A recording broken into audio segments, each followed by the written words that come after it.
Nexus members, welcome to the Week 4 recap and award show only on the Nexus interactive fantasy football page, Facebook page, whatever makes you feel better. But let me first start off by saying one thing. Today's recap and award show is brought to you by NBA 2K13. Play like a pro. Why not? Now, we got to get into little few things, but let's start off with the recaps. First thing that everybody wants to know, what happened? Most of the time we do, but other people may want to know. We're going to start off with the Heffernators going against Lay That Ass. Now, this one was actually really interesting because somebody was talking mad shit. The best part about it is that Lay That Ass goes 1-3 and the Heffernators are 2-2.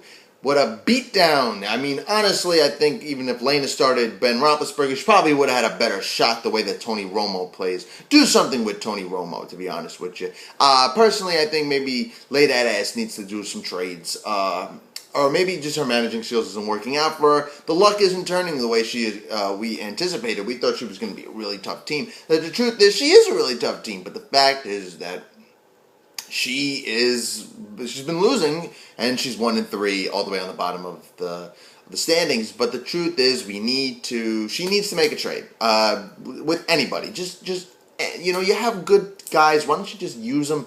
Maybe make something happen for it. That's my suggestion. Moving on to the next one, though, we got Dirty Sanchez versus the Coney Island's Finest. I was really cheering for the Finest this week. I really wanted to see the Finest win. I didn't want somebody going 4-0. But guess what? Dirty Sanchez is 4-0, and she's just talking up a storm. And I'm telling you right now, this girl, first time I'm playing fantasy football, and she's 4-0. It's absolutely amazing. I mean, Shane, you only lost by, what, 2.2? You would have won, but, we'll get into that in a minute when I start explaining. But the next at bat, we got the replacements. Keep in mind, it's no longer the Rumblers. We got the replacements. And they're playing against the Funky Comedinas. Now, the thing about the Funky Comedinas, this week they played that funky music, and they took that victory. And they gave the replacements, who is now sadly 0-4. To me, she's only 0-1, but she did a good job. She did some moves. And she made some trades. I mean, and the Funky Comedinas take the win. They're 3-1, and I'm very, very, very, very surprised. And I tip my cap off to you. You got King Brady, so you have to be a good, tough team. Now, moving on to the next battle, we got the Trees against the Bone Crushers. And of course, you know that when you say it, everybody at the same time, it's because Bone Crushers, because you can't just say Bone Crushers. It's got to be the Bone Crushers. And the truth been told is the Bone Crushers, they came and they crushed the bones again. They went and they crushed the bones. They put it in a big-ass blunt, and they smoked that shit, and they tossed it in the fucking garbage. The fact is, the Trees got their asses whipped. That is just not what I expected from the Trees. And the Trees, that's 2 weeks in a row. You lost to two teams that were under 500. And now you're 1-3. And the Bone Crushers, they are 2-2. And I'm cheering for the Bone Crushers because he was with me 0-2. And now we're both at 500. So the Bone Crushers, very tough team. You got to watch out for these guys. Moving on to the next one, we got Ryan Leaf's comeback going against Lotus Flowerbomb. Now, surprising enough, I actually thought Ryan Leaf's comeback would have had this game, but no, he did not have this game, and Lotus Flowerbomb gets another victory. She's 3-1. Ryan Leaf's comeback, 2-2. Surprised? I am. I didn't think this would happen, but I gotta tell you something. Let's get back into something I found out yesterday. She traded away Victor Cruz. That's my biggest concern. Why? Why would you do that? That was so foolish. He was getting you these points, and you just get it for Phillip Rivers? Yeah, so you got Gronkowski and you got Michael Crabtree. That was a waste of a trade. Stupid-ass move. You could have gotten so much better for Cam Newton, and you just wasted a trade. And you're playing me this week, too. And that was very foolish of you. But the fact is, though, you are 3-1, and I don't know what to say about all that moves that you made. The terrible, terrible decision.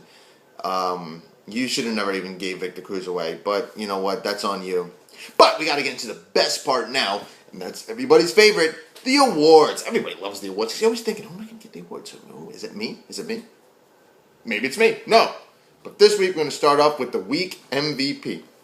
scoring the highest of 168.5 points, and it's going to none other than the Bound Crushers. They crushed the Bounds again, and you know what? He is the MVP this week. I tip my cap to you, Sirhan. You did a great fucking job, and you are crushing those Bounds, and I'm rooting for you there, guy. Now we got to move on to something a little better, because somebody's hurting for a squirting.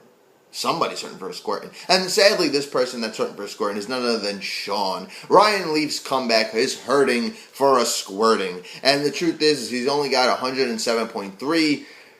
Tough enough, bro. But the thing is, I don't think we're going to see Sean getting hurting for a squirting ever again. I think this is just a one-time thing. It was just a bad week for him. But I say watch out for this team. They are tough. They may be 2-2, but they are a tough team. Next up, you got knocked the fuck out. And for the second week of the row, the Trees got knocked the fuck out. Sadly enough, dude. Mark, that's 2 weeks in a row getting knocked the fuck out, man. You lost by 52.5. That's fucking terrible. That's fucking horrid.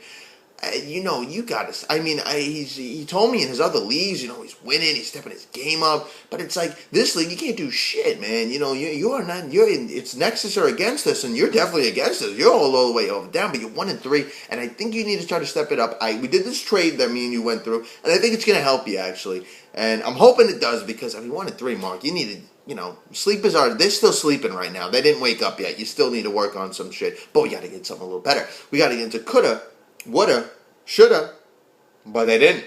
And this one's going to Coney Island's finest. Shane, you didn't start D'Angelo Williams or Amendola. And you know what? If you would have won, and she'd be 3-1. And we wouldn't be talking about undefeated. Who's undefeated? But we have to now because you lost. Fact is that you coulda, you woulda, and you probably shoulda, but you didn't.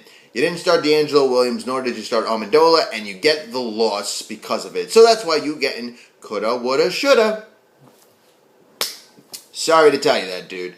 Now, a little more, the trades that are going on lately have been ridiculous. I'm just very lost. I mean, we got the replacements who just stocked up. Shane, I know Shane needed a quarterback, and he got Matt Ryan out of it, which is also a plus. But you gave away so much, dude. Way too much you gave away. Not even go back to the Lotus Flower, but I'm giving away fucking Newton and fucking Victor Cruz for, big mistake, man, big mistake. Then you got the Trees trading with me, the Heffenators, giving him Mike Wallace, Alfred Morris, and he gave me Jonathan Stewart, who's just a bench guy, and of course Larry Fitzgerald, which, to tell you the truth, I have the best receiving core now. I have 2 number 1 guys. So it's going to be interesting to see what happens. I have to say right now that it looks pretty good. Everybody's getting closer and closer, and we know we got to take out Dirty Sanchez. She is 4-0. We must beat Dirty Sanchez. She cannot continue this bout, and pretty much that's how it's going to be. So I'll be back, though, and we're going to start with the Week 5 predictions.